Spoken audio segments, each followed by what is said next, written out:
Right, hi everyone. My name is Audrey. Welcome to my 100-day project. Today is day 83. 83, and I'll be painting some cucamelons. I've definitely never tried cucamelons before, but I heard, or not heard, but I read online that they basically taste like cucumbers, but they're just really, really tiny. They're like really tiny. Yeah. Oh, charcoal's over here hanging out.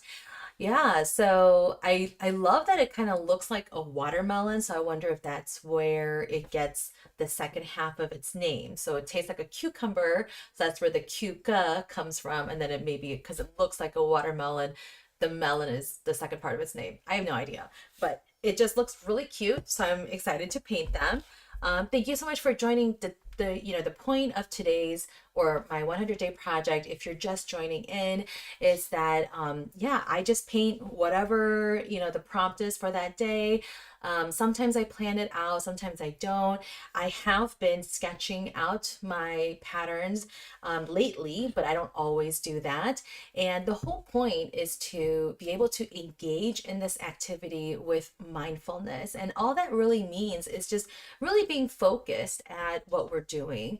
And so you could be doing something completely different. You could be painting, but you could also just be reading or brainstorming or doodling, or maybe you're cleaning up or doing your dishes, whatever it is. You might be doing some kind of task, but the whole point of mindfulness is to do it with a lot of focus. And that doesn't mean that you're like, I don't know what the word is. Like, it doesn't mean that you're like ignoring the world around you. That's not the point. It's just that you're able to focus on the present act of creating instead of jumping ahead to what the outcome could be and then pre-sabotaging yourself. Does that make sense? Right? Because I am definitely guilty of that. I don't know about you, but I tend to, like, when I see a blank page, right, and like in a sketchbook or just on a piece of paper, and then I see that blank page and I'm already sabotaging myself in the future because I know I'm gonna mess up, or I'm going to mix the wrong color, or just something goes wrong, right? But how do I know that if I don't try it, right? So the whole point of mindfulness is to try to like be engaged in the present moment instead of, yeah, pre-sabotaging yourself and setting yourself up for failure, basically. I also don't believe in failures. I think that everything is a point of learning. And so that's the only way that we grow, right? So thanks again for joining. Hi, Linda. Hi, Sherry. Ooh, you took a collage class or a college class that had your attention. I'm so glad you're here too, Sherry. Thank you again also for your order. I don't know if Sherry, if you saw, but I did fix the issue with writing reviews on my shop. So I hope you'll have some time to write some reviews because you got some pretty cute stuff. um, Hi, everyone. Thanks again. Thanks again. So let's go ahead and get started with our breathing exercise. So anyway, so back to what I was talking about. So we start with a breathing exercise that we can just kind of like, calm our minds, bring oxygen to our brains, and be able to enter this activity with a clear mind. Okay, so get into a comfortable position. I like to put my hands palm faced up just so that it's in posture of openness. And I breathe in through my nose for 4 seconds and out through my mouth for 6 seconds. And you can close your eyes, open your eyes, whatever you feel comfortable with. But here we go.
finally bring us back together. I always feel so good after that. All right. Well, here is today's sketch. So I really tried to simplify the Cucamelon, and I don't know how it's going to turn out. Like, I really did my best to simplify it. So we will try. Um, yeah, if you can imagine the Cucamelon, again, being the shape or shape of maybe like a little bit bigger than a grape tomato. You know how some grape tomatoes are like long? So imagine that, but then the color or the pattern is like a watermelon, and then but then it tastes like a cucumber. So the inside also looks like a cucumber. So it's very, very interesting. Very interesting fruit. And so I'm gonna also fill in the empty spaces with yellow because they have yellow flowers just like a regular cucumber. I'm gonna try to find my other, do I have my cucumber page in here? Because I wonder if I added flowers to my cucumber page. Oh, I didn't. I only added vines. Yeah, see, so I think like if I add yellow to this page, it's really gonna, just make the yellow, stand out nicely. So I'm really excited. Okay, let's put that there. All right, well, if you were here yesterday, you know that I had a new playlist, so I hope you like it. And I'll see you in a little bit. Remember, don't worry about the outcome. Just enjoy the process, okay? All right, I'll see you.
Hi everyone. I am just about done with my painting. I really, they're so cute, little cucamelons. Now I wish I could actually like eat one. Yeah, thank you, Linda and Sherry. I'm just catching up on your chat. Okay, so, oh, thank you, Sherry. I'm so happy that you like the holiday cards. I know, just in time for the holidays. There's still plenty of time to order. I think, I think I might stop Christmas orders like mid-November or so, because you want to send those cards out somewhat early. And if you have like a lot of cards that you got to send out, then you got to write all of them. So, anyway, but be on the lookout. But for now, the shop is definitely open and you can shop Christmas, you can shop autumn or fall still. So, definitely check it out. Thank you for the 5-star reviews. I appreciate it. Thank you, Linda. I know you loved yours too. Okay, so Sherry, great question. You recently received an email about a month of prompts for Halloween, but you have your class, so you're too busy for it right now. So your question is, what's the source of the prompts that I use? I'll be honest, I don't have a single source. Like right now, I'm on this fruit and vegetables kick, right? So at first, I just started, like, I just made my own list. I started out with like 30, like, most popular fruits and vegetables, and so that was like what all of these were, right? Like your very common watermelon, what, carrots, pineapple, strawberries, right? So these are all like the common ones. And then I got to a point where I wanted to keep up with this pattern idea, but then I started to run out of prompts. And so then I searched like uncommon fruits and vegetables, right? So then that's how I came up with the taro, mangosteen, the lychee. Mm, yeah, so those are like slightly less common, right?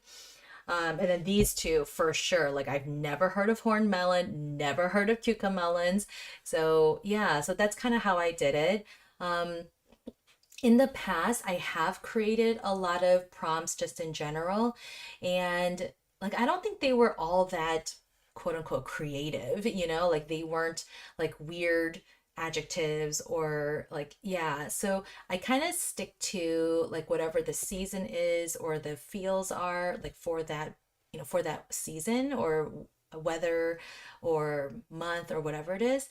Yeah, so I don't really have a single source. Like at least for this project, I'm just kind of going off of my own thing. I'm just Googling. Yeah. I only have a couple more ideas though, because I'm really running out of ideas. So if you can still think of a fruit or vegetable that I haven't done yet, let me know in the comments or let me know in the chat because yeah, I am running out. I think I only have, let me see, let me check my calendar. So I have, let's see. Okay, I have kumquats. I have tomatillos. I think somebody else suggested that last time. Let me see what else. And then that's it. Oh, wait, one more? Yuzu. I don't know what yuzu is. Oh, no, I think yuzu was the Japanese citrus fruit. So, yeah, I only have 3 more prompts that I just have ready. And then the rest of the month, I don't have anything. So, and I still have, even after that, I still have another 14 prompts that I got to come up with. So, like I said, towards the end, I don't know if I'll have fruits and vegetables ideas. So one idea that I did have was going back to landscapes. I know I did landscapes like a while ago. Let me find my first. Yeah, so these were done with watercolor, right? So if you remember these floral landscapes, so I did do that. These aren't technically landscapes, but I did do, oh yeah, remember this hot mess? And then I did these like floral-y kind of landscapes, but I'm thinking of like doing like an actual landscape. So, like with the sky and everything instead of just flowers. So, yeah, I'm thinking of that because I've always wanted to paint landscapes and I don't know why. I never really tried harder with watercolor, but I've seen a lot of people use gouache for it. So so I definitely plan on like learning a little bit more, and then maybe I'll do landscapes. But then even with landscapes, like I can only do so many, you know? So I don't know. Like for landscapes, to kind of answer your question again, Sherry, if I were to go about thinking of prompts for landscapes, if I were to do it, then I would probably search for photos first, because landscapes are kind of hard to just come up with, a scene all by yourself. So I would probably go to royalty-free image sites like Pixabay or Unsplash, something like that. And then I would search, like keywords like sunset or sunrise or winter mountain or something like that. Um, so I would search for landscapes, and then I will just save all those photos because again, they're royalty free, so you can use them however you want, even for commercial purposes. And yeah, and then I would just kind of use one by one as my prompt. So I don't know. I thought about that. I also thought about like national parks here in the US. There are, I don't even know how many national parks there are, but there are a lot. And I've only visited like a small fraction of them. So it's not quite my bucket list to go to every single one of them, but I thought about at least starting with the ones that I have visited and then go with that. But I don't think I visited 14 national parks. So got to think about that. Or I can think about like other like major parks that I've been to, like even state parks that I've visited. So thought about that. Yeah, so I don't know. I'm really racking my brain. I don't know what to do. Yeah. Yes, sure. I think making your own prompt is definitely for sure. Like, I think it's definitely worth it because then you're going off of what inspires you. You know what I mean? I think it's great to use other people's prompts because if you don't have time, if you don't have the energy to think of your own prompts, absolutely other people's lists are a great jumping off point. But then I think if you find like if you find a subject that you really want to explore, so let's say that you're trying to learn how to draw faces, right? So then maybe you think of like 15, 10, 15, 30, whatever that number is, you think of that many like different emotions, you know? Um, and then so you just focus on drawing a face for every single prompt, but then with different emotions. And I think you'll learn a lot because, right? Like the eyes look different with each emotion, the mouth, the nose, the eyebrows, like everything. So I think that would be really great. Or if you did, again, sticking with people as your subject, if you thought about like different hairstyles or different, yeah, I don't know, like different eye shapes or nose shapes or mouth shapes, just things like that. Like there's so much you could take with it, but I would really suggest like honing in on like one central theme. Um so I don't even know what the prompts for Inktober are. I know they're always different. But I have a hard time following prompts like that or prompt list like that or even for World Watercolor Month because it's kind of all over the place. Sometimes they give you an adjective, sometimes they give you a noun, and then like it's just very confusing. And so I like prompt lists that are centered on like one theme. So like either herbs or flowers or birds or animals or I don't know, or like a color scheme. So I like it when they're kind of grounded in something because then you can really deep dive on that one thing. You know what I mean? So yeah, landscapes would be a great idea. Ooh, you got a different size sketchbooks. That would be pretty cool. Did I do the other squashes? Ooh, great point, Linda. Other squashes, you're right. I didn't do a lot of like gourds and stuff. Hmm. Okay, I'll have to think about that a little bit more. I could definitely do something a lot more fun with that. Yeah, I know I also didn't do like purple yam. I know that the taro was kind of close to that, but I could throw in purple yam. So, okay, thank you for some more ideas for sure. Yeah, so I think like little landscapes would be a great idea. I only have four more pages. One, two, three, four, five. Oh no, five more pages. Just kidding. Five more pages in the sketchbook. Ah, I can't believe it. Okay, anyway, Thank you so much for joining. You guys, I'm going to miss you next week because I will be out of the office. Um, and I will be going to Orlando. Woo! I'm really excited. We're celebrating our 1 year anniversary, and I've never been to Disney World. Never been to Orlando, never been to Florida. So I am, yeah, excited is an understatement for sure. I am definitely a Disney, like, I'm not a Disney like diehard fan. Like there are some huge Disney fans out there, right? So if they're like at a level 10 and that's the maximum, then I'm at like 7. Like I really love Disney, but I'm not like so like obsessed about it. But I will tell you a fun story. Um, so I so I was born in Korea, right? I shared that before. And when my family moved to England, my aunt decided to, record some Disney movies in English onto VHS tapes. And then we took them with us to England and I watched them like all the time, all the live long day. And my parents were okay with it because they figured, okay, maybe she's learning English. And that's exactly what happened. Like I learned English by watching those Disney movies like The Little Mermaid, An American Tail, the little what's the toaster one? Little toaster adventure. I don't remember the name, but it's something with a toaster.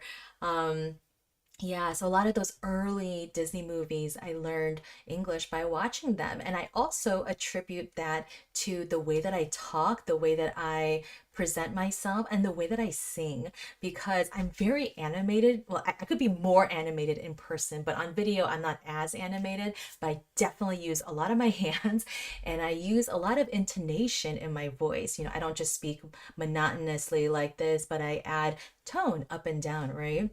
And then I'm very engaging, especially in person, but I hope I'm engaging online too.